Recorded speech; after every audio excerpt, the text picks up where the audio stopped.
بجائے اگر دھوبی سے دیں تو کئی مرتبہ ایسے دھوئی سے واپس کرتا ہے تو پہچان بھی نہیں آتی یہ وہی میرے کپڑے ہیں جو میں نے گندے اور میلے کر کے دیے تھے، یہ کسی اور کو انہوں نے مجھے دے دیے ہیں۔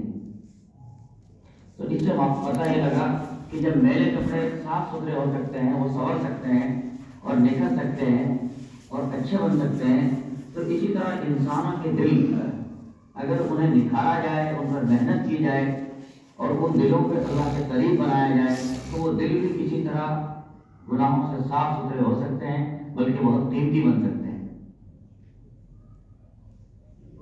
بالکل اسی طرح ہم دیکھتے ہیں بہت ساری چیزوں میں،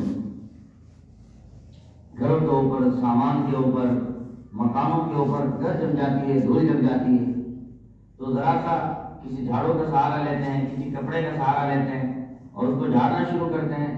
اللہ کی شان، بس 10-15 منٹ لگتی ہیں، وہ پورا طور سے کمرہ اور گھر صاف ہو جاتا ہے، جگمگ جگمگ چمکنے لگ جاتا ہے۔ آئے دن مستورات گھر میں پوچھا لگاتی ہیں اور انہیں صاف کرتی ہیں۔ جس پتھر پر جوتے لے کے چڑھے، جس پتھر کے اوپر، جس ٹیلس کے اوپر گندگی پیدا ہو گئی، جیسے ذرا سے اس کو جھاڑو دی اور اس پر سے اس کو پوچھا لگایا تو پھر تو اس میں صفائی جھاڑو کی وجہ سے پیدا ہوگی اور رہی صحیح کسر پوچھے نے پوری کر دی۔ بالکل اسی طرح انسان کا دل جب میلا ہوتا ہے، گندا ہوتا ہے، اسے چاہیے اللہ کو یاد کرے، اسے چاہیے اللہ کا ذکر کرے۔ یہ اللہ کا جو ذکر ہے یہ انسان کے دلوں کی صفائی کرتا ہے، انسان کے دلوں کے اندر جھاڑو لگاتا ہے جی، اور اوپر سے آدمی توبہ کرے اور معافی کے دو آنکھوں دلا دے، وہ پوچھا لگا دیتا ہے، دل انسان کا جگمگ جگمگ ہو جاتا ہے اور پھر اس دل میں اللہ آنا پسند کرتے ہیں۔ میں اور اپنے گھروں میں دیکھتے ہیں کہ جب گھر صاف ہوتا ہے، آنگن صاف ہوتا ہے، بیٹھک صاف ہوتی ہے تو آدمی کی طبیعت چاہتی ہے کہ یار یہ جگہ صاف ہے، ذرا یہاں بیٹھتے ہیں، آئیے ذرا وہاں گندگی میں بیٹھ کے کیا ملے گا، یہاں ذرا صفائی میں بیٹھتے ہیں۔ بالکل اسی طرح میرا آپ کا جو دل ہے وہ میرا آپ کا دل ہے، لیکن یاد رکھو یہ دل اللہ کا گھر ہے، یہ دل اللہ کا گھر ہے، ہم اس کے کرایہ دار ہیں، یہ ہمارے پاس ہے۔ اگر ہم اس کی صفائی کرتے ہیں، ستھرائی کرتے ہیں، چونکہ دل اللہ کا ہے تو اللہ رب العزت اس میں آ جاتے ہیں، سما جاتے ہیں۔ اور یاد رکھو مکان بھی آدمی کرائے کے لیے اسے دیتا ہے جو مکان کے اندر صفائی رکھے، جو مکان کے اندر احتیاط برتے۔ جو آدمی مکان کو گندا کرے تو کئی مرتبہ اس سے کہا جاتا ہے کہ بھائی نہیں، بس بہت ہو گیا، اب آپ کوئی اور مکان تلاش کریں، ہمارا آپ کا نہیں چلے گا۔ آپ نے سارے پتھر توڑ دیے، سارے ٹیل توڑ دیے، اتنا گند تم نے مچا کے رکھا ہے، بہت برا لگتا ہے، چنانچہ ہم آپ کو آگے نہیں دیں گے۔ اسی طرح فرمایا قلب عبداللہ عرش اللہ، مومن بندے کا جو دل ہے وہ اصل میں اللہ کا عرش ہے۔ اللہ فرماتے ہیں انا عند المنکسرۃ قلوبہم، میں ٹوٹے ہوئے دلوں کے قریب ہوتا ہوں۔ اس لیے میرے بھائیو، اس دل کو چھوڑو، یہ غیر محرم کو دیکھنے کا کرتا ہے جی، یہ تصویریں دیکھنے کا دل کرتا ہے جی، یہ کسی نمکین حسین چہرے کو دیکھنے کا دل کرتا ہے، یہ موبائل کے اندر آنے والی فلموں کو دیکھنے کا دل کرتا ہے، اس کے اندر آنے والی غلط غلط تصویریں، نوجوان اپنی زندگیوں کو جو تباہ و برباد کرتے ہیں، یاد رکھو جب ان کے دیکھنے کا دل کرتا ہے تو اس دل کو توڑو۔ جب یہ دل ٹوٹے گا اللہ کی محبت میں، یاد رکھو انا عند المنکسرۃ قلوبہم، اللہ فرماتے ہیں کہ تم خواہشات کو توڑو گے جی، اور تم ان چیزوں کو چھوڑو گے تو تبھی مجھے اپنے دل کے اندر پاؤ گے۔ تو مکان صاف ہوا، مہمان آتے ہیں، اور دل صاف ہوا تو اللہ اس دل کے وکیل ہیں، تو اصل اس دل کے اندر اللہ سما جاتے ہیں۔ اور یاد رکھو جس دل میں اللہ سما جاتا ہے وہاں کبھی غیر پر نہیں مارا کرتا، وہاں نہ کوئی حسین آتا ہے، نہ حسینہ آتی ہے جی، نہ خواہشات آتی ہیں، نہ گناہ آتے ہیں، نہ گناہوں کا نظام آتا ہے، وہاں کچھ بھی نہیں ٹھہرتا۔ ان الملوک اذا دخلوا قرية افسدوها وجعلوا اعزة اهلها اذلة، فرماتے ہیں کہ بادشاہ جس ملک میں داخل ہوتے ہیں، جس بستی کے اندر داخل ہوتے ہیں، وجعلوا اعزة اهلها، جو لوگ وہاں کے معزز ہوتے ہیں، ذلیل ہوتے ہیں، ان کو سائڈ کر دیتے ہیں، کنارے پہ ہٹ ہو جاتے ہیں، چھوڑو راستہ، یا بادشاہ آ گیا، ہٹیے، گلی ہٹائیے، راستے سے جو آڑ کباڑ کھڑا ہوا ہے اسے ہٹائیے، یا کسی بڑے کی سواری گزرنے والی۔ بالکل اسی طرح جب میرے آپ کے دلوں میں اللہ آتے ہیں، یاد رکھو غیر نکل جاتا ہے، غیر نکل جاتا ہے۔ نوجوان سوچتے ہیں، ہمارے دوست سوچتے ہیں، احباب سوچتے ہیں کہ وہ جو اتنی ساری محبتیں دل میں پلی ہوئی ہیں جی، وہ خواہشات کی محبت، وہ گناہوں کی محبت، وہ غلط دیکھنے کی محبت، وہ جھوٹ بولنے کی محبت، وہ چغلی کرنے کی محبت، وہ کسی کا دل دکھانے کے جو لالچ اندر پڑے ہوئے ہیں، تو آدمیوں کے اندر نفرت ڈالنے کا جو مزاج بنا ہوا ہے، تو آدمی کی اونچی نیچی بات کرنے کا کے بعد جو روٹیاں ہضم ہوتی ہے، وہ جو دل بنا، وہ عادت کیسے چھوٹے گی میری؟ یاد رکھو جس دل میں اللہ آتے ہیں وہ سب چیزیں خود بخود چھوٹتی چلی جاتی ہیں، اس آدمی کو خیال ہی نہیں ہوتا ان چیزوں کا، ادھر اس کا دھیان ہی لپکتا ہے۔ تو سب سے ضروری چیز یہ ہے ہم اپنے دل کو اللہ کی یاد سے آباد کریں، اللہ کے ذکر سے آباد کریں، اور جیسے جیسے بندہ اللہ کو یاد کرتا ہے، جیسے جیسے بندہ اللہ کا ذکر کرتا ہے، تو اس کے گناہ چھوٹتے چلے جاتے ہیں، اس کے گناہ چھوٹتے چلے جاتے ہیں۔ یہ مطلب آدمی کہتا ہے ذکر کرتا ہوں لیکن گناہ نہیں چھوٹتے، میرے بھائی وہ نہیں ہوتا۔ جب ذکر اپنی حقیقت کے ساتھ ادا کیا جاتا ہے، اور ذکر کو جب صحیح معنی میں ادا کیا جاتا ہے، اس کے کلمات دہرائے جاتے ہیں، یہ ہو ہی نہیں سکتا کہ آدمی کے گناہ میں چھوٹے، یہ کبھی نہیں ہو سکتا۔ ہاں چند دنوں کے لیے کچھ ابال آتا ہے، کچھ جوش آتا ہے، وہ ایسے ہی جیسے آپ نے کپڑا یا کوئی چادر صابن شیمپو میں ڈالی، سرف پہ ڈالی، تو تھوڑی دیر کے بعد آپ دیکھتے ہیں کہ پورا پانی اور پورا جو سرف تھا وہ اس سے پہلے جھاگ سفید تھے، لیکن کچھ دیر کے لیے وہ کالے ہو گئے، کچھ دیر کے لیے وہ گندے ہو گئے۔ لیکن جیسے آپ جھٹکا دیں گے اس کو، جیسے آپ اسے اوپر نیچے کریں گے، وہ گند اور پھیلتا جائے گا، لیکن جیسے آپ نکال کر اوپر صاف پانی بہائیں گے تو چادر صاف ہو جائے گی، بالکل نکھر جائے گی۔ بالکل اسی طرح جب انسان کئی مرتبہ اللہ کو یاد کرتا ہے، اللہ اللہ کرتا ہے، تو کئی مرتبہ گناہ کے تصورات ابل جاتے ہیں، خیالات ابل جاتے ہیں، جن طرح طرح کے خیالات اسے تنگ کرنے لگتے ہیں جو اس سے پہلے نہیں آتے، تو آدمی ڈر جاتا ہے، گھبرا جاتا ہے، ہائے اللہ یہ کیا ہوا؟ آج سے پہلے گناہوں کے خیال نہیں آتے تھے، گناہوں کے تصورات نہیں آتے تھے، یہ چیز آج کیا ابل گئی ہے؟ یاد رکھو وہ میں جو گناہوں کے اندر ٹھپے لگے بیٹھے تھے وہ آج کھلنے لگا ہے، وہ اللہ کی یاد کی برکت سے، ذکر کی برکت سے وہ پگھلنے لگا ہے، جس کی وجہ سے بار بار جو تصور اٹھ رہے ہیں، یاد رکھو یہ تصور جو اٹھے ہیں اب یہ جانے کے لیے اٹھے ہیں، دل میں جمنے کے لیے اٹھے ہیں، یہ دل سے بہنے کے لیے اٹھے ہیں، یہ دل سے نکلنے کے لیے اٹھے ہیں۔ یہ جو خیالات اب آ رہے ہیں، ان خیالات سے آپ گھبرائیے مت، آپ تو اللہ کی طرف دھیان دیجیے، ان خیالات کی طرف کیوں لپکتے اور کیوں انہیں دیکھتے ہو؟ خیالات تو آدمی کو آتے رہتے ہیں، کئی مرتبہ انسان سوچتا ہے کہ مجھے گندے گندے تصور آتے ہیں تو اس کی وجہ سے میری عبادت ساری ختم ہو جاتی ہے، نہیں۔ محبوب صلی اللہ علیہ وسلم کی حدیث ہے ان اللہ تجاوز، فرمایا بندہ جب کچھ اس طرح کے خیالات لاتا ہے اور اس طرح کی چیزیں اس کے دل میں پیدا ہوتی ہیں، فرمایا ما لم تعمل به او تتکلم، جب تک آدمی اس پر عمل نہ کر لے یا اس کو اپنی زبان سے ادا نہ کر لے، اس وقت تک اس کے اوپر کوئی گناہ نہیں ہے، اللہ تعالیٰ نے معاف کر دیا ان مساوس کو۔ جن جو گندے خیالات آتے ہیں، گندے تصور آتے ہیں، اس کی وجہ سے ہمیں گھبرانا نہیں چاہیے، بلکہ ہمیں ذکر کے اوپر اور ڈٹ جانا چاہیے، اور ہمت کے ساتھ ہم اللہ کا ذکر کریں، اور ہمت کے ساتھ ہم اللہ کی ذات کو منائیں، اللہ کی ذات کو خوش کریں کہ اے اللہ آپ ہمیں مرنے سے پہلے پہلے ہماری نگاہوں کو گناہوں سے پاک کر دیجئے، ہمارے زبان کو گالیوں سے پاک کر دیجئے، ہمارے کانوں کو غیبت اور چغلی سے پاک کر دیجئے، گانوں سے پاک کر دیجئے، اور پیارے اللہ اس دل کے اوپر جو اغیار کے ٹھپے لگے ہیں، اغیار کی تصویریں، اغیار کی محبتیں جو بیٹھی ہوئی ہیں، پیارے رب یہ غیروں کی محبت اسے دل سے نکال دیجئے اور میرے دل میں اپنی محبت عطا فرمائیں۔ اور انسان کو پھر ایسی محبت ملتی ہے اللہ تعالیٰ کی، اللہ کی محبت تو اللہ کی محبت ہے میرے بھائی، اللہ کی محبت تو اللہ کی محبت ہے۔ کان رجل فی زمن عیسیٰ، ایک شخص حضرت عیسیٰ علیہ السلام کے زمانے میں جیتا تھا، حضرت عیسیٰ علیہ السلام کے پاس آیا، حضرت عیسیٰ آپ اللہ کے مقرب بندے ہو، میرے لیے دعا فرما دیجئے کہ مجھے اللہ کی محبت کا کوئی ذرہ مل جائے۔ فرمایا اللہ کی محبت کا ذرہ تم برداشت کر سکو گے؟ کہ پھر ایک کام کیجئے، اگر ایک ذرہ نہیں مل سکتا تو مجھے نصف ذرہ مل جائے، آدھا ذرہ مل جائے، یعنی تھوڑی سی محبت مل جائے۔ چنانچہ حضرت موسیٰ عیسیٰ علیہ السلام کہتے ہیں کہ قام عیسیٰ، حضرت عیسیٰ علیہ السلام کھڑے ہوئے اور انہوں نے اپنے ہاتھوں کو پھیلایا اور اللہ کی بارگاہ میں دعا کی کہ اے اللہ اس شخص کو اپنی محبت کا کوئی تھوڑا بہت ذرہ عطا فرما دیجیے۔ چنانچہ انہوں نے دعا کی اور بات گزر گئی۔ جب کئی مہینے گزرے، حضرت موسیٰ عیسیٰ علیہ السلام کو خیال آیا وہ بندہ ہے کہاں جس کو اللہ کی محبت کا چسکا اور ذائقہ ملا ہے، وہ تو مجھے نظر بھی نہیں آتا ہے کہاں۔ چنانچہ اللہ سے دعا کی پیارے رب جس بندے کے لیے میں نے دعا کی تھی آج اسے ملنا چاہتا ہوں، آج اسے دیکھنا چاہتا ہوں، آج اسے ملاقات کرنا چاہتا ہوں۔ فرمایا اے عیسیٰ فلاں حلقے میں چلے جائیے، فلاں پہاڑ کے پیچھے وہ آدمی کھڑا ہوا ہے اور اس نے دعا کے لیے ہاتھ پھیلا رکھے ہیں اور اپنے رخسار کو اس نے پتھر پر رکھ رکھا ہے اور مجھ سے مناجات میں مشغول ہے، مجھ سے بات چیت میں مشغول ہے۔ حضرت عیسیٰ علیہ السلام گئے تو دیکھا کہ وہ شخص کھڑا ہوا ہے اور اپنے رخسار کو اس نے ایک پتھر سے چمٹا رکھا ہے اور اللہ سے چپ چاپ لوگ لگائے ہوئے دل میں بات کر رہا ہے۔ حضرت عیسیٰ علیہ السلام نے جا کر سوال کیا، اس کی تو توجہ بھی نہیں آئی، اس کا دھیان بھی نہیں آیا۔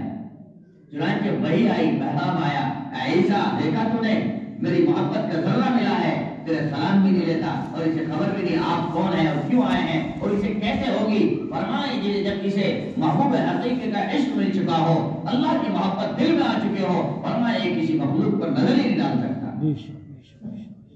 ہم نے اس کے دل میں ایسی اپنی محبت اتار دی ہے۔ تو اللہ کا عشق تو ایسا عشق ہے میرے بھائیوں، جب بندے کو اللہ کا عشق ملتا ہے، اللہ کی محبت ملتی ہے، نمازوں میں ایسا لطف آتا ہے، سجدوں میں ایسی چاشنی آتی ہے، قرآن کی تلاوت میں ایسی حلاوت آتی ہے، ذکر کے اندر ایسی لذت آتی ہے، آدمی کو اٹھنے کا دل نہیں کرتا، آدمی کا بات کرنے کا دل نہیں کرتا، جی آدمی کا کسی سے ملاقات کرنے کا دل نہیں کرتا۔ ہمارے مشائخ اکابر رحمہ اللہ جب مراقبہ کیا کرتے تھے، باضابطہ مراقبے سے پہلے دعا کرتے تھے، پیارے اللہ اب میں آپ کی عبادت کے لیے، آپ کی محبت کے لیے تنہا ہونے والا ہوں، اللہ جی اس وقت میں کوئی مجھ سے ملاقات کرنے نہ آئے، بلکہ کئی مرتبہ صدقے کا نکالنے کا اہتمام کرتے اور صدقہ لیا کرتے تھے اس بات کے لیے کہ کوئی ہمیں اس وقت میں ڈسٹرب نہ کرے، کوئی ہم سے بات چیت نہ کرے اور کوئی کام کاج لے کر نہ آئے۔ اللہ اکبر کبیرہ۔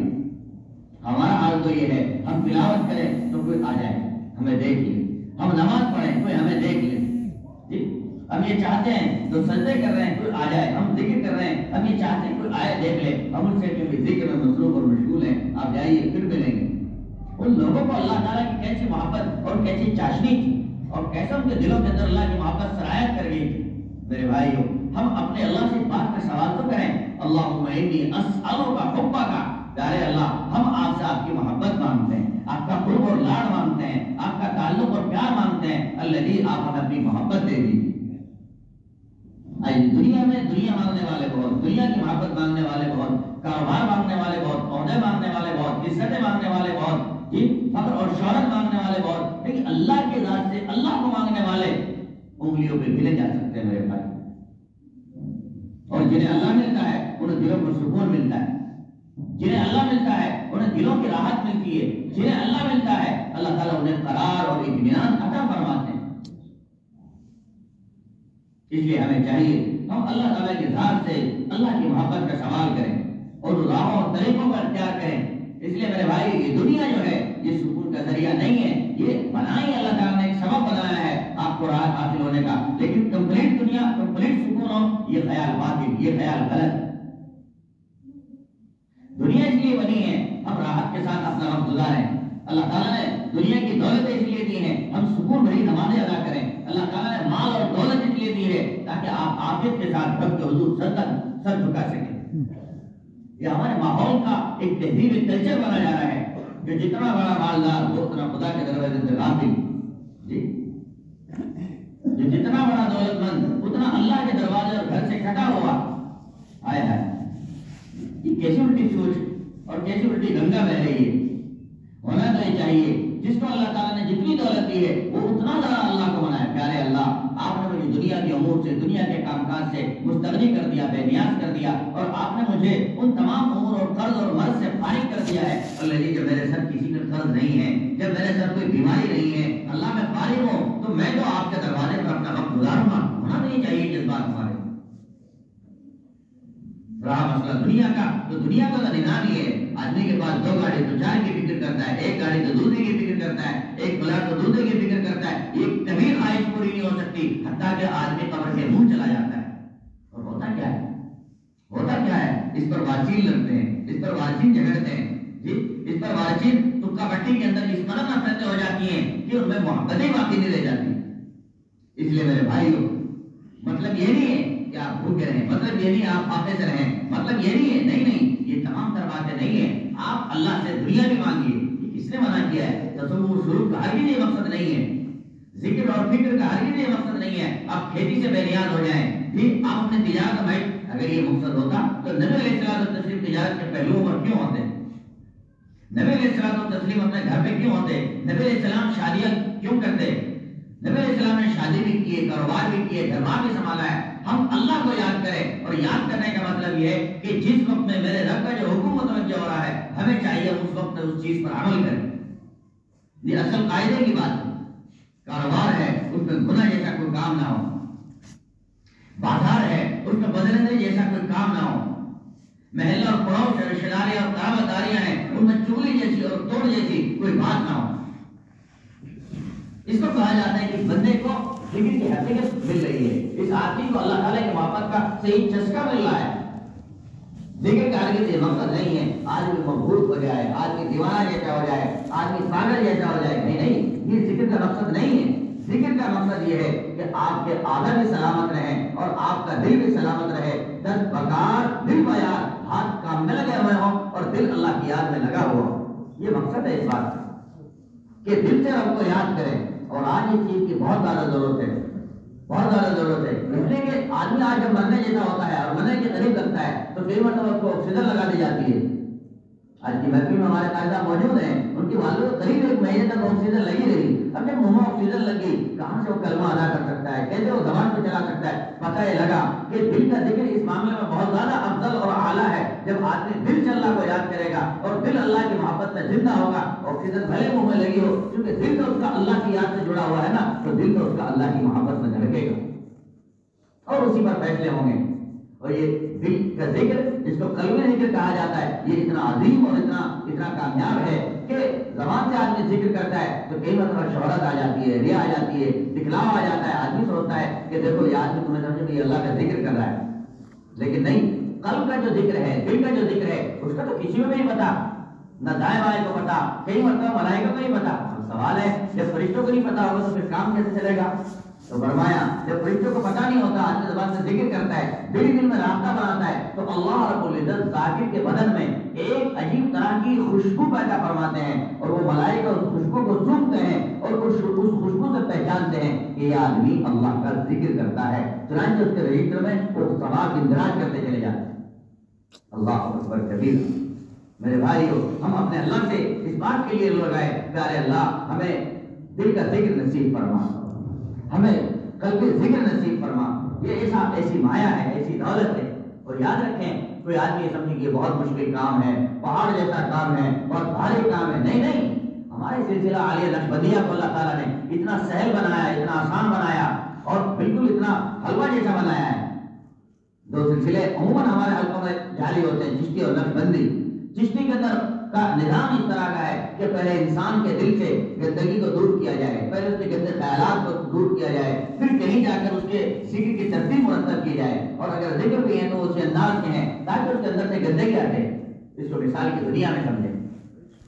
مثلا کئی مرتبہ آدمی کھیت بونا چاہتا ہے تو اس میں پہلے بیج نہیں ڈال دیتا، بلکہ اسے جھاڑ جھنکاڑ صاف کرتا ہے، اور جھاڑ جھنکاڑ صاف کرنے کے بعد جب اس کے اندر سے وہ ساری چیزیں ہٹا دیتا ہے تب کہیں بیج ڈالتا ہے تاکہ میرا بیج برباد نہ ہو، آئے گا نہ جائے، خراب نہ جائے، تب اس میں بیج ڈالتا ہے۔ لیکن یہ نظام اور یہ مزاج ہے سلسلہ چشتیہ کا، نقشبندیہ کو اللہ تعالیٰ نے مزاج عطا فرمایا ہے۔ ان کا اصول اور ضابطہ یہ ہے کہ جب تک تم جھاڑ جھنکاڑ ٹھیک کرو گے اور جب تک جھاڑ جھنکاڑ نکالو گے اس وقت تو بہت سارا وقت گزر جائے گا، کہیں ایسا نہ ہو کہ جب تک جھاڑ جھنکاڑ تم صاف کرو اور بیج بونے کا وقت ہی نکل جائے، جب تک تم اس بندے کے گناہ ہٹاؤ اور جب تک اس بندے کو تم اس کے نفس کے میل کو ادھر ادھر کرو، ایسا نہ ہو کہ اس کے قریب اس کا موت آ جائے اور ملک الموت آ کر اس کی جان نکال لے اور اس دنیا سے بے ایمان جائے۔ اس سے بہتر یہ ہے جھاڑ جھنکاڑ میں رہنے دو، اللہ کی محبت کا بیج اندر ڈال دو، اسے اللہ اللہ سکھا دو، اللہ اللہ کرنے پر لگا دو۔ یہ جب اللہ اللہ کرے گا وہ اللہ کی محبت کا بیج اس قدر تناور درخت بن جائے گا اور اتنا بڑھتا چلا جائے گا کہ جتنے برابر میں چھوٹی چھوٹی چٹیل اور چھوٹے چھوٹے میل اور چھوٹے چھوٹے کباڑے اور گندگی ہیں وہ تمام کے تمام اس درخت کے نیچے سب دب کر کے رہ جائیں گے اور سب بے حقیقت ہو جائیں گے۔ میرے بھائیوں، اس لیے ہم کہتے ہیں کہ پہلے دن سے آپ اپنے دل میں اللہ کو یاد کریں، پہلے دن سے آپ اللہ کو یاد کریں۔ اور یاد رکھو، گارنٹی کی یہ بات ہے، جب آدمی پہلے دن سے دل کا ذکر کرتا ہے، اگر اس کے گناہ 100% چل رہے ہوں تو کل ہی سے اس کے 99 ہو جائیں گے جی، اور اگلے دن سے اس کے 98 ہو جائیں گے، اور اس کے اگلے دن اس کے 97، اس طرح گھٹتے گھٹتے گھٹتے اس کا اس طرح کا نظام بنے گا۔ اللہ تعالیٰ اس قلبی ذکر کی برکت سے چند ہی دنوں کے بعد اسے بہت صاف ستھرا بنا دیں گے۔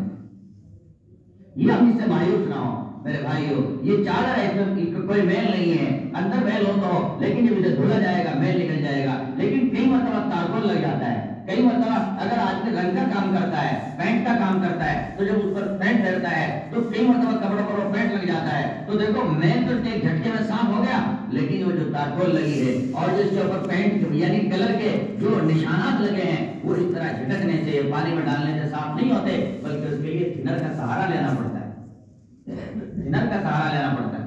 تو کچھ گناہ تو ایسے ہیں بندہ نماز پڑھتا ہے قدرتی طور سے معاف ہو جاتے ہیں، کچھ گناہ تو ایسے ہیں بندہ سجدہ کرتا ہے معاف ہو جاتے ہیں، نماز پڑھتا ہے معاف ہو جاتے ہیں، قرآن پڑھتا ہے معاف ہو جاتے ہیں، استغفار زمانی طور سے کرتا ہے معاف ہو جاتے ہیں. لیکن کچھ گناہ ایسے ہیں اس کے لیے تھنر کی ضرورت پیش آتی ہے، یعنی کچھ گناہ وہ ہیں جس کے لیے حقیقی طور سے بندے کو توبہ کرنی پڑتی ہے. پیارے اللہ سچی توبہ کرتا ہوں، ندامت کرتا ہوں، اللہ معاف فرما دیجیے. اور یاد رکھو دوستو، یہ ندامت چاہے یہاں کر لو اور چاہے وہاں کر لو. کیا مطلب؟ یعنی شرمندگی چاہے یہاں اٹھا لو ورنہ اس دن اٹھا لو جس دن پوری دنیا شرمسار ہو. اور یاد رکھو یہاں شرمندگی اٹھانا بہت آسان ہے، یہاں ندامت کے آنسو گرانا بہت آسان ہے، لیکن جس دن اللہ تعالیٰ کا میدان قائم ہوگا سارے انبیاء صلحاء ماں باپ والدین سب کھڑے ہوں گے اور حساب لیا جائے گا، بندے کا سامنے کیا جائے گا. اس وقت آدمی ندامت کھائے گا، شرمندگی کرے گا، اللہ اسے جہنم میں ڈالیں گے اور پچھتائے گا، اور پھر چند دنوں کے بعد اسے جہنم سے جنت کے لیے فیصلہ فرمائیں گے. آج موقع بہت آسان ہے، سستا ہے، لہذا ہم دنیا میں اپنا معاملہ اللہ سے کلیئر کریں. اور دنیا میں اللہ سے معاملہ کلیئر کرنے کے لیے کہ آدمی یہ نہ سوچے کہ بھئی یہ نہیں ہو سکتا، یہ بالکل ہوگا. آپ دل سے ندامت کھائیں، آپ دل سے شرمندگی کھائیں. پیارے اللہ جو آج تک گندگی کے امور جاری ہیں، جو گندے افعال جاری ہیں، جو گندے کام جاری ہیں، اللہ جی میں آپ سے توبہ کرتا ہوں، آپ معاف کر دیجیے. اللہ معاف کرتے ہیں. حضرت حسن بصری رحمۃ اللہ علیہ اللہ تعالیٰ کے بہت پیارے بہت قیمتی ولی گزرے ہیں. سینکڑوں لوگ ان کے سبق میں اور ان کے درس میں شامل ہوا کرتے تھے. چنانچہ اسی درس میں ان کے ایک ان کی شاگردہ بھی تھی، ایک عورت بھی تھی. اس عورت کا شوہر کا عین جوانی میں انتقال ہو گیا، اس کا ایک معصوم سا بچہ تھا. چنانچہ جب اس کے بچے کا جوانی میں انتقال ہوا تو اب اس نے ارادہ کیا کہ مجھے نئی شادی نہیں کرنی ہے بلکہ اسی بچے پر گزارا کرنا ہے، اسی کے ساتھ وقت کاٹنا ہے. اور بات ہے کہ اگر کوئی اس طرح وقت کاٹتا ہے، ایک بچے پر قناعت اور صبر کر لیتا ہے اور اسے اللہ تعالیٰ کی رضا کی خاطر آگے بڑھاتا ہے، پالتا ہے اور گناہ کی زندگی نہ کاٹے، اللہ رب العزت اسے شہادت بھرا دن عطا فرماتے ہیں اور شہادت بھری رات عطا فرماتے ہیں. یعنی ایک ایک دن کے اوپر اس کو اتنا بھاری اجر ملتا ہے جسے شہید کو ملتا ہے. تو اب اس نے اللہ کی رضا کی خاطر سمجھا میرا ایک بچہ ہے، پال پوس کے بڑا کروں گی، جوان کروں گی، یہ میرے لیے سرمایہ ہوگا. چنانچہ اسے پالنا پوسنا شروع کیا. گھر میں اس کا خیال رکھتی تھی، وہ باپردہ عورت تھی. چنانچہ گھر سے باہر جاتا تھا بچہ آزاد. اب نشے والے مل گئے نشے والوں میں، موبائل والے مل گئے ان میں، اور ادھر ادھر گندگی کرنے والے مل گئے ان میں. اب وہ ان میں گھسٹتا رہتا، وقت گزارتا رہتا. گھر میں آتا تو اوپر نیچے نشوں میں ڈول ہوتا، جیسے آج کل بیماری لگی ہوئی ہے نوجوانوں کو. چنانچہ والدہ کو کہتی بیٹے یہ ٹھیک نہیں ہے، عین جوانے کے وقت میں تمہارے وہ نہیں ہے، میں باپردہ عورت ہوں، اللہ اللہ کرتی تم مجھے تنگ کر رہے ہو، میرا دل دکھا رہے ہو، یہ بات تو تمہاری ٹھیک نہیں، تمہیں چاہیے اپنے اللہ سے توبہ کرو اور اس سے باز آ جاؤ. چنانچہ وہ نے سمجھاتی بجھاتی مناتی، لیکن اس کا دل پتھر کی سیل ہو گیا تھا، وہ مانتا ہی نہیں تھا. چنانچہ حضرت حسن بصری رحمۃ اللہ علیہ کے دربار میں کئی مرتبہ لے کے گئی اور کہا حضرت یہ میرا بیٹا نشہ خور ہو گیا ہے، گناہوں کا عادی بن گیا ہے، نافرمانی کرنے لگا ہے، حضرت آپ اس کے حق میں دعا فرما دیں. چنانچہ حضرت اس کے لیے دعا کرتے، اسے باتیں سمجھاتے، لیکن وہ بالکل چکنا گڑا ہو گیا تھا. بعد ہوتے ہیں پر کوئی بات اثر نہیں کرتی، نہ کسی امام کی، نہ کسی عالم کی، نہ کسی مبلغ کی، نہ کسی تبلیغ جماعت کی، نہ کسی افراد کی، کسی کی کوئی بات اس کے دل پر اثر ہی نہیں کرتی تھی. وہ ایسا چکنا پتھر ہو گیا تھا. سمجھا کے سب تھک گئے. جب پیتا رہا اور جیتا رہا، آخر کب تک نظام چلتا؟ یہ شراب انسان کو کھوکھلا کر دیتی ہے. چنانچہ اندر سے کھوکھلا ہونا شروع ہوا، اب اس کے گردے بیٹھنے شروع ہوئے، اس کا جگر ختم ہونا شروع ہوا، اس کا نظام متاثر ہونا شروع ہوا. اب اسے کبھی بخار آتا، کبھی درد ہوتا، کبھی کچھ ہوتا. اب دھیرے دھیرے وہ گھر میں پڑھنے لگا، رونے لگا. چنانچہ والدہ اس کی دوا پٹی کراتی، اسے سمجھاتی بیٹا چھوڑ دے اس کو، کب تک یہ پیتا رہے گا، کب تک پیتا رہے گا، دل کو دھکا کر اس سے توبہ. چنانچہ مانتا ہی نہیں تھا، پھر بھی پیتا تھا، پھر بھی رہتا تھا. چنانچہ جب اس نے دیکھا کہ اوہو اب سارا معاملہ خراب ہو گیا اور یہ گردے پورے طور سے ڈیمیج ہو گئے ہیں، اب زندگی کی تیری زیادہ امید نہیں لگتی ہے، شاید کچھ ہی دن میں اب تو نکل جائے گا اور موت کے منہ میں ہوگا اور قبر کے گڈھے میں ہوگا. اب اسے فکر ہوئی اوہو زندگی تباہ کر دی، زندگی کالی میلی کر دی، اب کہاں جاؤں کیا کروں؟ چنانچہ پڑا پڑا سوچتا تھا اور والدہ اس کی سمجھاتی تھی بیٹا مان جا، توبہ کر لے، مرنے سے پہلے پہلے تیری دنیا بھی برباد، تیری آخرت بھی برباد، تجھے اللہ کے یہاں سزائیں ملے گی، کہاں جائے گا تو؟ قبر میں تیری ازدہے ملیں گی، کیا بنے گا تیرا؟ چنانچہ ایک دن اس کے دل پر بات اثر کر گئی، کہنے لگا اچھا اماں آج میرا دل ہے، میرا موڈ ہے، آپ مجھے توبہ کے کلمات پڑھا دیجئے، آپ مجھے توبہ کرا دیجئے۔ چنانچہ کہا بیٹے میں حضرت سے بات کر کے آتی ہوں اور حضرت سے کہتی ہوں آئیں اور تمہیں توبہ کے کلمات پڑھائیں، یہ تم میرے ساتھ چلو وہاں سے۔ چنانچہ یہ عورت گئی اور جا کر کے حضرت حسن بصری کا دروازہ کھٹکھٹایا۔ حضرت نے پوچھا من دق الباب، دروازہ کون بجاتا ہے، کون ہے دروازے پر؟ تو انہوں نے کہا انا ضعیفہ، میں ایک بڑھیا ہوں، آپ کی شاگردہ ہوں، آپ کے دروازے پر حاضر ہوں۔ یہ بے وقت کیوں آئی ہو، کیا بات ہے؟ فرمایا حضرت میرا بچہ جو گناہوں کا پشتارا بن گیا ہے، آج اس کے دل میں آیا، وہ توبہ کرنا چاہتا ہے اور اس کی کیفیت بھی بہت زیادہ خراب ہے، اس کی کنڈیشن بہت بگڑی ہوئی ہے، آپ چلیں اور توبہ کرا دیں۔ حضرت حسن بصری کے دل میں آیا کہ بڑھیا کئی بار تو آلی اور کئی بار چلی گئی، اور وہ بھی کئی بار آلی ہے، کئی بار توبہ کر کے چلا گیا، لیکن مانتا نہیں ہے، صبرتا نہیں ہے، آج بھی میرا وقت خراب کرے گی، مجھے سبق پڑھانا ہے اور اس وقت آرام کرنا ہے۔ انہوں نے کہا کہ تم جاؤ، بس ایسے ہی پھر دیکھوں گا، وہ ایسے وقت ضائع کرتا ہے۔ چنانچہ وہاں سے نکل کے بڑھیا گھر آئی تو دیکھا اس کی حالت اور بگڑ رہی تھی۔ انہوں نے پوچھا کہ امی کیا ہوا، حضرت آئے؟ فرمایا بیٹے حضرت نے تو انکار کر دیا ہے، حضرت نے انکار کر دیا ہے کہ وہ مانتا کہاں ہے، اس کا تو نظام زندگی یہ بن گیا ہے۔ کہ امی اس کا مطلب پھر تو میں بہت برا ہوں، پھر تو میں بہت برا ہوں، جب حضرت بھی توبہ کے کلمات پڑھانے کو تیار نہیں ہے پھر تو میں بہت گندا اور میلا ہوں۔ فرمایا بیٹے واقعی تو اپنی زندگی پر شرمسار ہو جا۔ کہا امی ایک مرتبہ اور آپ کوشش کر لیجئے، ممکن ہے حضرت تشریف لے آئے۔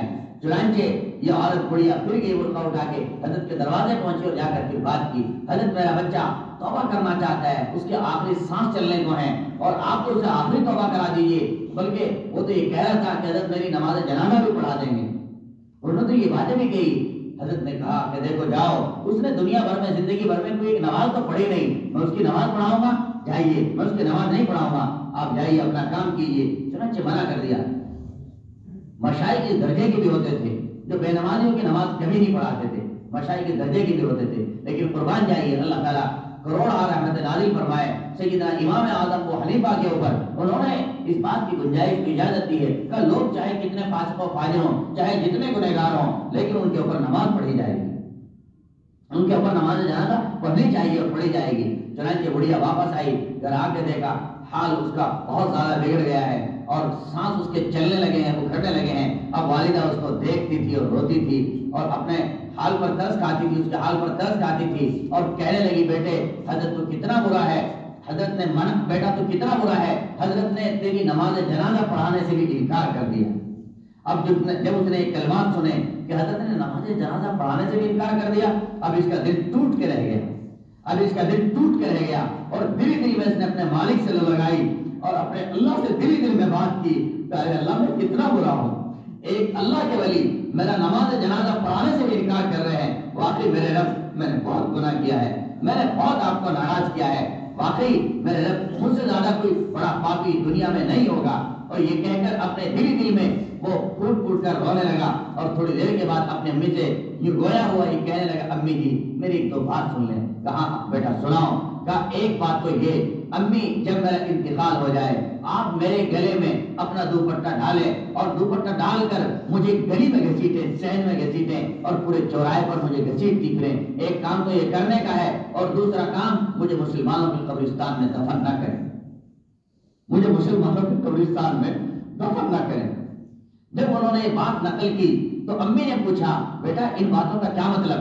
کہا امی آپ میرے گردن میں اپنا یہ دوپٹہ ڈال کے اس لیے گلی میں گھسیٹیں تاکہ دنیا جان لے جو اپنے ماں باپ کا نافرمان ہو اور جو اپنے اللہ کا بھی نافرمان ہو اس کا یہ حشر ہونا چاہیے، اسے اس طرح گلی میں گھسیٹنا چاہیے، اسے کتے کی طرح گلیوں میں گھسیٹ دینا چاہیے۔ تو یہ تو اس لیے اور بیٹا قبرستان میں کیوں دفن نہ کریں؟ فرمایا امی اس لیے کہ جب میں اتنا بڑا پاپی ہوں، جب میں اتنا بڑا گنہگار ہوں، وقت کے شیخ میرا نماز جنازہ پڑھانے سے انکار کر رہے ہیں، مجھے خوف ہے اس بات کا اگر میں قبرستان میں دفن کیا گیا کہیں ایسا نہ ہو میرے گناہ کی وجہ سے قبرستان میں جتنے جنازے ہیں ان تمام کے اوپر عذاب شروع ہو جائے۔ اس لیے آپ مجھے مسلمانوں کے قبرستان نہ لے کے جائیں. چنانچہ یہ پھوٹ کے یہ کہہ کے وہ رو رہا تھا اور آنسو گر رہے تھے اور اس کے سانس کھچ رہے تھے اور امی اس کے چہرے کو پڑھ رہی تھی اور دیکھ رہی تھی اور ہاتھ اٹھائے اللہ کے دروازے میں بیٹھی تھی. پیارے اللہ، میرا اکلوتا بچہ، یہ میرے بڑھاپے کا سہارا تھا، اس کی زندگی، اس کی جیون آج سپٹ گیا ہے اور اس نے اپنا سارا وقت گناہوں میں کاٹا ہے. اے میرے رب، آپ ترس کھا لیجئے. اللہ، آپ ترس کھا لیجئے. اللہ، جس کا کوئی نہیں ہوتا اس کے آپ ہوتے ہیں، جس کی دنیا میں کوئی ہیلپ اور مدد نہیں کرتا اس کے لیے آپ ترس کھایا کرتے ہیں. اللہ جی، آپ بے نیاز ہیں، آپ مستغنی ہیں. پیارے اللہ، آپ معاف کر دیجئے. بس یہ کلمات کہہ رہی تھی، ادھر اس کے سانس اکھڑے اور اس کا انتقال ہو گیا. بس کچھ ہی دیر گزری تھی، بڑھیا رو رہی تھی اور اس کی آنکھیں بند کر رہی تھی اور اس کو صحیح کر رہی تھی. اتنی دیر میں دروازہ کھٹکھٹایا، باہر کھلا کھٹکھٹایا. بڑھیا دروازے پہ گئی تو دیکھا حضرت حسن بصری تشریف لے آئے. چنانچہ بڑھیا تل ملا کے رہ گئی، ہل کے رہ گئی. وہ حضرت آپ کیسے آئے؟ آپ کیسے آئے؟ حضرت آپ اب آئے. میرا بچہ اللہ کو پیارا ہو گیا ہے، اس کا انتقال ہو گیا ہے، میرا سہارا چلا گیا ہے. چنانچہ حضرت نے کہا تسلی پاؤ، میں سو رہا تھا کھانا کھا کر کے، مجھے خواب آیا اور خواب میں محبوب صلی اللہ علیہ وسلم تشریف لائے اور انہوں نے آ کر کے یہ کہا، اے حسن، تو میرا کیسا ولی ہے کہ ایک میرے دوسرے ولی کا نماز جنازہ پڑھانے سے انکار کر رہا ہے. تو کیسا ولی ہے کہ میرے ایک دوسرے ولی کا نماز جنازہ پڑھانے سے انکار کر رہا ہے؟ کہ اس کا مطلب یہ ہوا کہ اللہ تعالیٰ نے تمہارے بچے کی توبہ قبول فرما لی. میرے بھائیوں، دوستوں، نوجوانوں، اللہ تعالیٰ اتنا کریم اور رحیم ہے. مخلوق معاف کرے نہ کرے، لوگ معاف کرے نہ کریں، لیکن اللہ تعالیٰ تو لمحے میں بندوں کو معاف کرتا ہے اور اسے اپنا بنا لیتا ہے. ہم اس اللہ سے پھر کیوں ٹوٹے ہوئے ہیں؟ ہم اس اللہ سے کیوں مستغنی ہیں؟ ہم نے اس اللہ کو کیوں پرایا سمجھا ہوا ہے؟ ہم اللہ کے قریب جائیں، ہم اللہ کو اپنا اللہ سمجھیں. ہمارے ان کے بیچ میں کوئی حد بازی نہیں ہے، کوئی چیز نہیں، کوئی آڑ نہیں ہے. وہ ہمارا اللہ ہے، وہ میرا اللہ ہے. ہم اپنے اللہ سے تنہائیوں میں بات کر رہے ہیں. پیارے اللہ، کوئی گناہ کتنا بڑا گناہ ہو لیکن آپ کی رحمت سے بڑھ کر نہیں ہو سکتا. کوئی پاپ چاہے جتنا بڑا ہو، اللہ جی، وہ آپ کی ذات سے بڑھ کر نہیں ہو سکتا ہے. اور کیسا پاپ ہوگا؟ حضرت موسیٰ علیہ السلام کے زمانے میں کہتے ہیں کہ حضرت موسیٰ علیہ السلام کے زمانے میں ایک شخص تھا، شاب عاتن، بہت جوان، بہت گنہگار، اللہ کو ناراض کرنے والا، اللہ کو سے براز کرنے والا. حضرت موسیٰ علیہ السلام کے زمانے میں جب قحط پڑا، حضرت موسیٰ علیہ السلام نے پوری امت کو اکٹھا کیا اور ان کے لیے توبہ کی، اللہ سے استغفار کیا. چنانچہ وہ دعا کرتے گئے، لیکن فما زادت الشمس الا تبشرا، جتنی دعا اتنی دھوپ، جتنی دعا اتنی دھوپ. چنانچہ کہنے لگے اپنے اللہ سے، پیارے اللہ، ہم آپ کے بندے صبح سے شام کر دی، بے شک ہم گندے، روتے روتے یہ گھڑی آ گئی. اللہ، میں آپ سے معافی کرتا ہوں. پیارے اللہ، اگر آپ کے نزدیک موسیٰ کا مرتبہ گھٹ گیا ہے، اے میرے اللہ، اگر آپ کے نزدیک موسیٰ کا مقام گھٹ گیا ہے تو میں آپ سے دعا کرتا ہوں، آپ اپنے حبیب محمد عربی صلی اللہ علیہ وسلم کے وسیلے سے امت کے اوپر بارش برسا دیجئے اور امت کا قحط دور فرما دیجئے. چنانچہ پیغام آیا، اے موسیٰ، نہ تیرا مرتبہ گھٹا ہے، نہ تیرا مرتبہ گھٹا ہے، نہ تیری ویلو کم ہوئی ہے. ہمارے یہاں کوئی ایسی بات نہیں ہے اور نہ ہمیں محمد سے کوئی نفرت ہے، نہ ان کے واسطے سے مانگنے والی دعا رد کی جایا کرتی ہے. بات دونوں کی دونوں صحیح ہیں، لیکن مسئلہ یہ ہے، ان فیکم رجلا یبارد 40 سنۃ، ایک بندہ تو اس مجلس میں ایسا موجود ہے جو پچھلے 40 سالوں سے برابر گناہ پر تلا ہوا ہے، نافرمانی پر تلا ہوا ہے، مجھے ناراض کرنے پر تلا ہوا ہے. بلا اس کی وجہ سے میں نے پورا نظام سکیڑ رکھا ہے اور بارش روک رکھی. اس آدمی کو نکالیے اور ابھی آپ بارش لیجیے.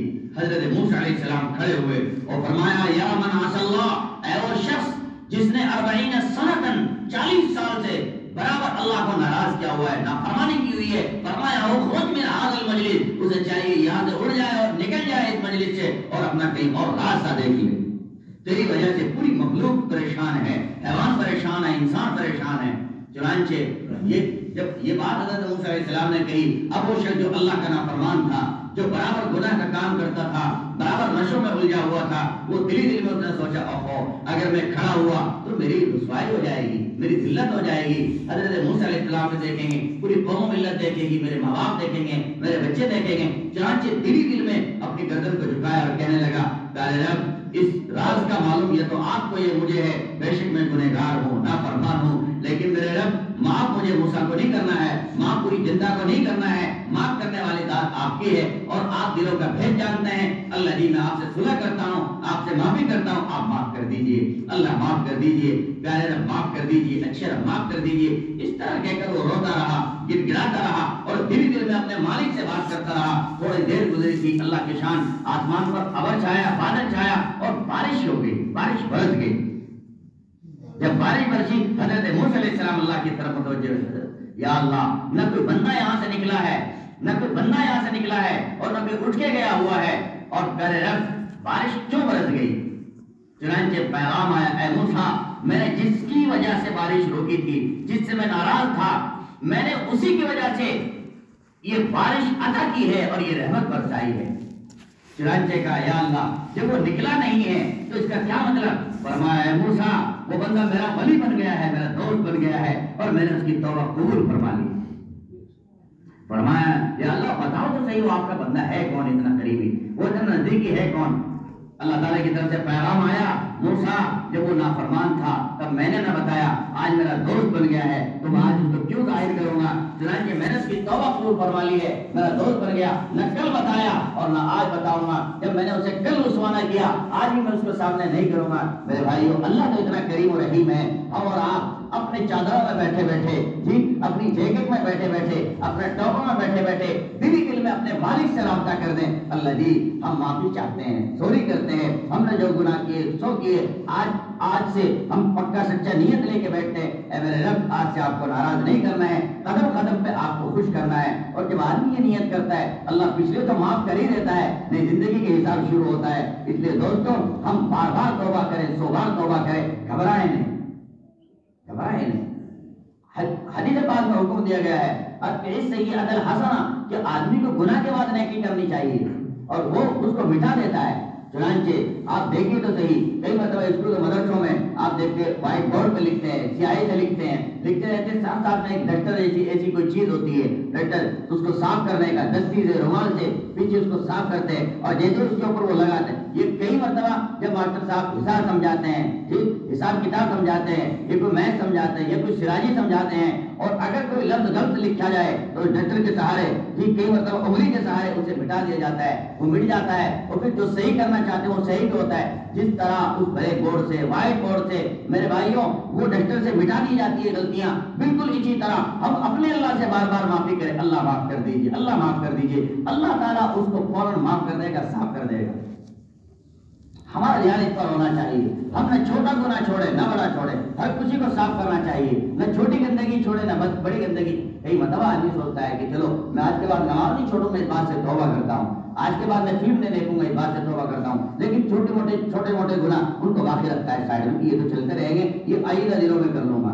نہیں، جب توبہ کریں تو پوری کریں۔ دیکھو یاد رکھو، جہاں سانپ مارنا عقل بندی ہے وہیں سانپ کا بچہ چھوڑنا وہ بے وقوفی بھی۔ جس طرح سانپ بڑا خطرناک ہے اسی طرح اس کا چھوٹا سا بچہ وہ بھی تو خطرناک ہے۔ یہ عقل بندی نہیں ہے، کہیں کسی بستی میں آگ لگی، پوری بستی کے لوگوں نے پانی ڈال کر اسے بجھا دیا، بڑی آگ بجھا دی، لیکن چھوٹی چھوٹی چنگاری اسے سمجھ کے چھوڑ دی تو چھوٹی ہے۔ اگر آپ نے اسے چھوٹی سمجھ کر چھوڑ دیا دوستو کیا وہ چھوٹی رہے گی؟ وہ بڑی آگ بن جائے گی، کل وہ بھڑک جائے گی، دہک جائے گی، جیسے اسے آکسیجن ملے گی، جیسے اسے ہوا ملے گی تو بھڑک جائے گا اور بڑھتا چلا جائے گا۔ بالکل اسی طرح اگر میری آپ کی زندگی میں کوئی داغ باقی رہے گا، کوئی گناہ باقی رہے گا، کوئی میل باقی رہے گا اور ہم توبہ نہیں کریں گے دوستو وہ کبھی بھڑک جائے گی اور پھر چھوٹے گناہ سے آدمی کو بڑے گناہ میں ڈال دے گا۔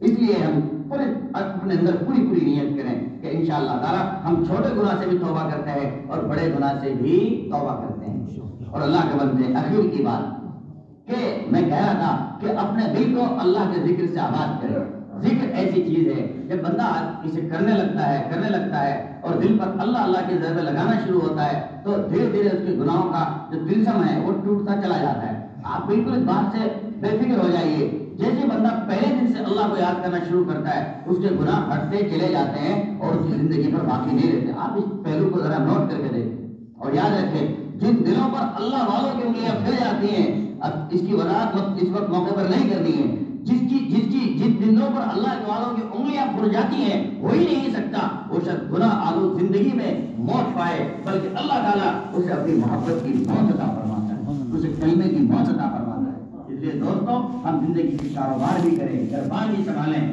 جی اپنے کھیت کار بھی سنبھالیں، لیکن کام کے ساتھ ساتھ ہم اللہ تعالیٰ کے نوکر بندے بنے، ہم اللہ تعالیٰ کی ذات سے صلح کریں۔ اور نوجوان دوست جو گناہوں کے ہاتھے چڑھے ہوئے ہیں، گناہوں کے حوالے چڑھے ہوئے ہیں، دوستو یہ بھول جاؤ کہ بڑھاپے میں موت آئے گی۔ آج کل بوڑھے تو سلامت ہیں اور جوان جا رہے ہیں، بوڑھے تو سلامت ہیں اور جوان جا رہے ہیں۔ اس لیے جوانوں کو فکر ہے اس بات کی کرنے کا کہ اپنے اللہ کو راضی کرے، اور جب ایک بار توبہ کر لی اس کے بعد تھوڑا آدمی پر غلطی آتی ہے، تھوڑی توبہ بھی کرتا رہے، سائڈ میں توبہ بھی کرتا رہے۔ کبھی اس بات سے آدمی مایوس ہوتا ہے کہ یار ابھی تو توبہ کی تھی، پھر اس بات میں کیا معاملہ ہے؟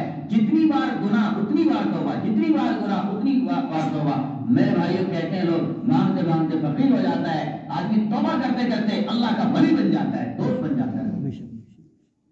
اللہ کی ذات ترس کھاتی ہے، میرا بندہ گناہ کرتا ہے پھر ٹوٹ جاتا ہے، پھر توبہ کرتا ہے، پھر گناہ کرتا ہے، پھر توبہ کرتا ہے، بار ٹوٹ جاتی ہے۔ ایک دن اللہ تعالیٰ ایسا رونق عطا فرمائیں گے، ایسے دل کے اندر بات جمائیں گے کہ بہت ہو گیا پیارے بندے، آیا اب میں تیرا انتخاب کر لیتا ہوں۔ تو اللہ تعالیٰ انتخاب بھی کر لیتے ہیں بندے کا، اسے چھانٹ لیتے ہیں اللہ تعالیٰ، اس بندے کو اٹھا لیتے ہیں گود میں اللہ تعالیٰ، اور اسے کامیاب، اسے پار لگا دیتے ہیں۔ اس لیے ہم یہ نہ سوچیں بالکل کہ بھئی ہم اپنے حساب سے چلیں گے کیا ہوگا، یہ سب کچھ نہیں ہے۔ میں شاید پچھلے دنوں میں گرمی کے زمانے میں مثال دی تھی کہ چھوٹا سا بچہ جب اسے ماں باپ اٹھاتے کہتے آ بیٹا، وہ چلنا نہیں جانتا، گڑ نہیں جانتا بھی نہیں چلنا، وہ یوں کرتا ہے، مچلتا ہے، بچہ آگے بڑھنا کوشش کرتا ہے تو باپ اسے گرنے نہیں دیتا بلکہ اٹھا لیتا ہے۔ بالکل اسی طرح جو بندے اللہ کے دروازے پر اللہ کے بننا چاہتے ہیں اور توبہ کرنا چاہتے ہیں، آپ تو اپنا کام کیجئے، بس بھڑکیے، اپنے آپ کو بھڑکائیے، سنبھالنے والی ذات تو اللہ کی، سنبھالنے والی ذات تو اللہ کی۔ اللہ کرے آج کے سبق میرے آپ کے دلوں میں پورا مضبوط ہو جائے،